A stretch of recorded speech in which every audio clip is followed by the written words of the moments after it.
تو عشرہ ذی الحجہ یعنی عشرہ ذی الحجہ کے فضائل، مناقب اور مسائل، قربانی کی طرف ہم بعد میں جائیں گے، قربانی کے مسائل، قربانی کے فضائل،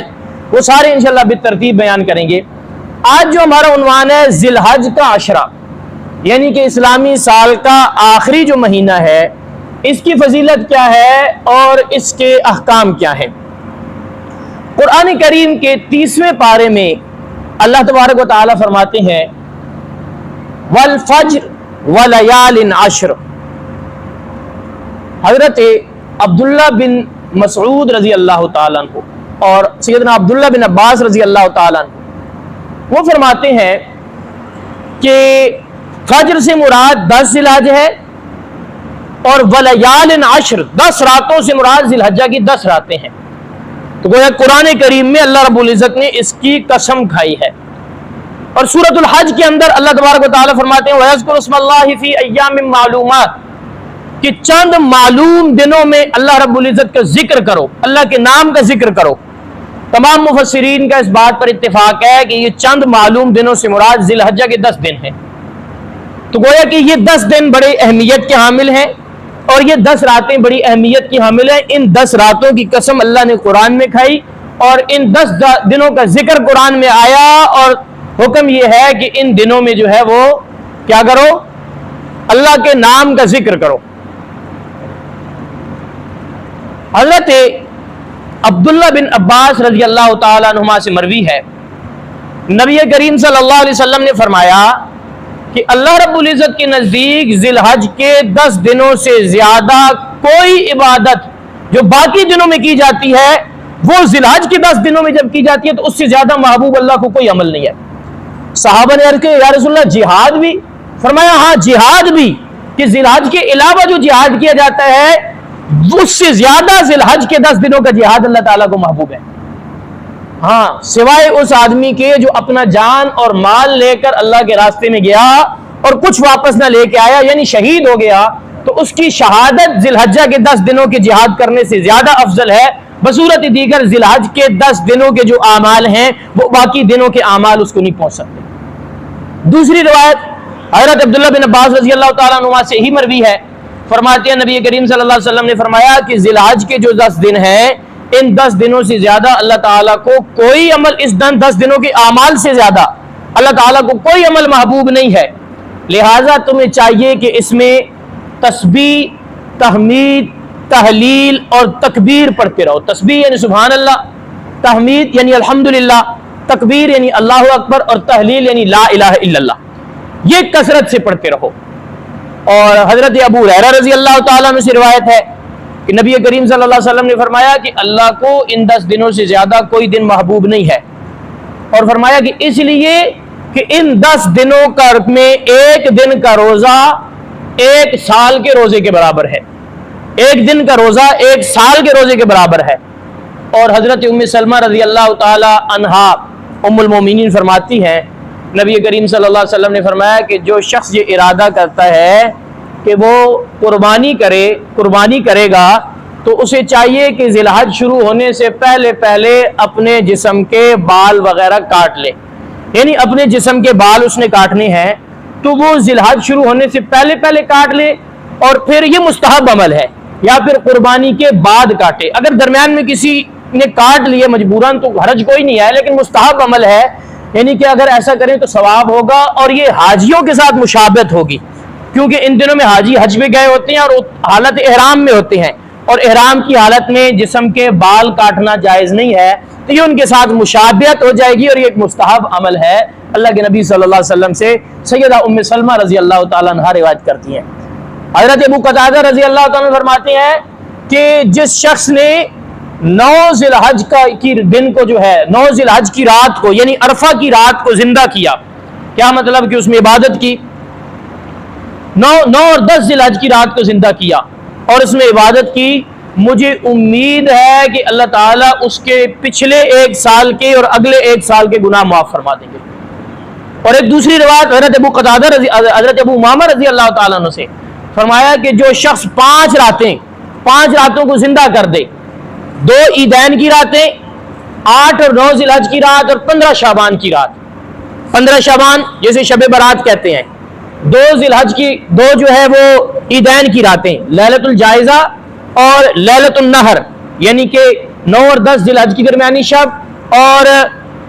یکم شوال کی جو شب ہے وہ 2 راتیں، 8 اور 9 ذی الحج کی راتیں۔ فرمایا ان 5 راتوں کو جو زندہ کر دے میں اس کو ضمانت دیتا ہوں کہ اس کے لیے جنت واجب ہوگی۔ زندہ کرنے سے مراد یہ ہے کہ ان راتوں میں ذکر اذکار، تسبیح، تحمید اور اللہ کی عبادت کر لے۔ تو یہ اس مہینے کے فرائض ہیں، اس مہینے کے یعنی کہ فضائل ہیں، اہم فضائل، اور کرنے کے کام کیا ہیں اس مہینے میں۔ اب بات یہ ہے کہ چونکہ یہ مہینہ شروع ہونے والا ہے تو کرنے کے کام کیا ہیں۔ نمبر ایک کرنے کا کام یہ ہے کہ اس مہینے میں کثرت کے ساتھ اللہ کا ذکر، تسبیح سبحان اللہ، تحمید الحمدللہ، تکبیر اللہ اکبر اور تحلیل لا الہ الا اللہ، یہ 4 جملے کثرت کے ساتھ پڑھنا ایک ذی الحج کا یہ عمل ہے۔ یہ ویسے بھی پڑھنے چاہیے لیکن ذی الحج میں خاص طور پر حدیث مبارکہ میں پھر وَيَذْكُرُ اسْمَ اللَّهِ فِي أَيَّامٍ مَّعْلُومَاتٍ، جو اللہ کے نام کا ذکر ان خاص دنوں میں قرآن میں حکم آیا ہے، اس کی تشریح گویا کہ یہ حدیث کر رہی ہے کہ یہ نام ان ناموں سے اللہ کا ذکر ادا کرو، سبحان اللہ کہہ کر، الحمدللہ کہہ کر، اللہ اکبر کہہ کر، لا الہ الا اللہ کہہ کر۔ دوسرا کرنے کا کام یہ ہے کہ جس نے قربانی کی نیت ہے، جس نے قربانی کرنی ہے، وہ اپنے بال وغیرہ جتنے جسم کے ہیں وہ جو کاٹنے کے ہیں یا ناخن ہیں ان کو ذی الحج کا چاند نظر آنے سے پہلے تراش لے، کاٹ لے۔ جو ذی الحج کا چاند نظر آئے پھر قربانی کرنے کے بعد ان بالوں کو کاٹے، اس سے پہلے نہ کاٹے۔ ہاں اگر کسی کی مجبوری ہے، خدا نخواستہ کسی نے اپنے وہ بال زیر بغل یا زیر ناک بال ہے ان کو صاف کیے ہوئے 40 دن سے زیادہ گزر گیا اور ذی الحج کا مہینہ ہے تو پھر ان کو کاٹنا واجب ہے، پھر یہ مستحب عمل چھوڑ کے واجب پہ عمل کریں گے۔ لیکن ایسی صورت نہیں ہے تو پھر مناسب اور مستحب عمل یہ ہے کہ ان میں تاخیر کی جائے۔ نمبر 3 روزے رکھنا جتنا ہو سکے اس مہینے کے اندر، اس مہینے کے ابتدائی 9 ایام میں، کیونکہ 10 ذی الحج تو عید کا دن ہوتا ہے، اس میں تو روزہ جائز نہیں۔ 9 ذی الحج تک روزہ رکھنا یہ مسنون عمل ہے اور اس کی بڑی فضیلت آئی ہے جیسے ابھی احادیث مبارکہ آ چکی ہیں۔ اور راتوں کو جاگنا، ایک روایت میں آتا ہے کہ ذی الحج کے 10 دنوں کی ہر رات جو ہے وہ شب قدر کے برابر ہے، تو راتوں کو جاگ کر جتنا ہو سکے اس مہینے کے ان دنوں میں عبادت کرنا، یہ چند کرنے کے کام ہے۔ اور اگلا کام جو انتہائی اہم ہے وہ ہے تکبیر تشریق۔ تکبیر تشریق کیا ہے؟ اللہ اکبر لا الہ الا اللہ واللہ اکبر وللہ الحمد۔ یہ کب پڑھنی ہے؟ 9 ذی الحج کی فجر سے لے کر 13 ذی الحج کی عصر تک، ہر فرض نماز کے بعد ایک مرتبہ پڑھنا واجب ہے، ایک مرتبہ پڑھنا۔ بعض ساتھی اس کو 3 مرتبہ ضروری سمجھتے ہیں، 3 مرتبہ، ایک مرتبہ پڑھنا واجب ہے، مردوں پر بھی، عورتوں پر بھی، امام پر بھی، مقتدی پر بھی، مسافر ہو، مقیم ہو، منفرد ہو، سب پر یہ پڑھنا واجب ہے، مرد بلند آواز سے، عورتیں آہستہ آواز سے۔ ایک مرتبہ تکبیر تشریق ہر فرض نماز کے بعد 9 ذی الحج کی فجر سے لے کر 13 ذی الحج کی عصر تک یہ پڑھنا یہ واجب ہے، ایک مرتبہ۔ بعض دفعہ کوتاہی اس میں کیسے ہوتی ہے؟ جماعت کے ساتھ ہم نے نماز پڑھی تو ساروں نے پڑھی ہے تو ہم نے پڑھ لی، جماعت سے رہ گئے، مثلاً ایک دو رکعت رہ گئی وہ بعد میں پڑھی، یا جماعت سے نماز ہی نہیں پڑھی، منفرد پڑھی، تو ایسی صورت میں ہمارے ہاں عام طور پہ ہوتا یہ ہے کہ اس کو چھوڑ دیتے ہیں۔ تو یاد رکھیں مردوں پر بلند آواز سے مراد یہ کہ اتنا کہ اپنے کانوں تک آواز پہنچ جائے، اتنے بلند آواز سے پڑھنا جو ہے وہ کیا ہے، یا ساتھ والا بندہ سن لے، اتنی بلند آواز سے پڑھنا یہ واجب ہے۔ تو مرد، اور پھر خواتین میں کمزوری ہوتی ہے، بعض دفعہ مسئلے کا نہیں پتہ ہوتا، بعض دفعہ پتہ ہوتا ہے تو سستی ہو جاتی ہے اور یہ سمجھتے ہیں کہ یہ مردوں کے لیے ہے یا جماعت کی نماز کے لیے ہے۔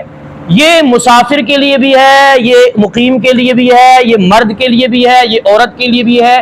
یہ امام کے لیے بھی ہے، مقتدی کے لیے بھی ہے اور منفرد کے لیے بھی ہے۔ سب کے لیے 9 ذی الحج سے 13 ذی الحج کی 9 ذی الحج کی فجر سے 13 ذی الحج کی عصر تک ہر فرض نماز کے بعد تکبیر تشریق پڑھنا یہ واجب ہے۔ عید کی نماز جو ہے اس کے بعد پڑھنے میں اختلاف ہے، بعض کہتے ہیں واجب ہے، بعض کہتے ہیں واجب نہیں ہے، لیکن علماء نے لکھا ہے کہ پڑھ لینا بہتر ہے، ایک مرتبہ پڑھ لینا جو ہے یہ بہتر ہے۔ اب سوال یہ پیدا ہوا کہ تکبیر تشریق پڑھنا بھول گئے، نماز پڑھی، سلام پھیر لیا، تکبیر تشریق پڑھنا بھول گئے۔ با جماعت تو اکثر نہیں بھولتی، تنہائی میں بھول جاتی ہے، تو اب پڑھنی ہے کہ نہیں پڑھنی؟ تو یاد رکھیں، نماز پڑھنے کے بعد اگر یاد آنے تک، جب یاد آیا اس وقت تک کوئی منافی صلاۃ کام، یعنی ایسا کام جس سے نماز ٹوٹ جاتی ہے، کہکا لگا کے ہنس لیا، یا وضو ٹوٹ گیا، یا اس دوران جو ہے کسی سے بات چیت کر لی، یا قبلہ سے سینہ پھیر کے کسی اور طرف چلے گئے، تو پھر تو اب اس پہ نہیں ہے۔ لیکن نماز پڑھی 2-4 منٹ کے بعد ابھی تسبیحات میں لگا ہے، ذکر اذکار میں لگا ہے، تو پھر یاد آ گیا تو پھر پڑھ سکتا ہے، اور پھر پڑھ لینی چاہیے۔ یہ چند مسائل جو ہے ذی الحج کے متعلق تھے۔ آگے پھر انشاءاللہ قربانی کے مسائل، جانور کیسا ہونا چاہیے، جانور کی کون کون سی شرائط ہیں، تو یہ ساری انشاءاللہ العزیز پھر کل اور اگلے اسباق میں کریں گے۔ اللہ رب العزت سے دعا ہے دین متین کی سمجھ اور اس پر عمل پیرا ہونے کی توفیق عطا فرمائے۔ جو بات ہوئی ہے اس کے متعلق کسی ساتھی کا کوئی سوال ہو تو پوچھ سکتے ہیں، باقی جو مسائل ہیں قربانی کے وہ چونکہ آگے آئیں گے تو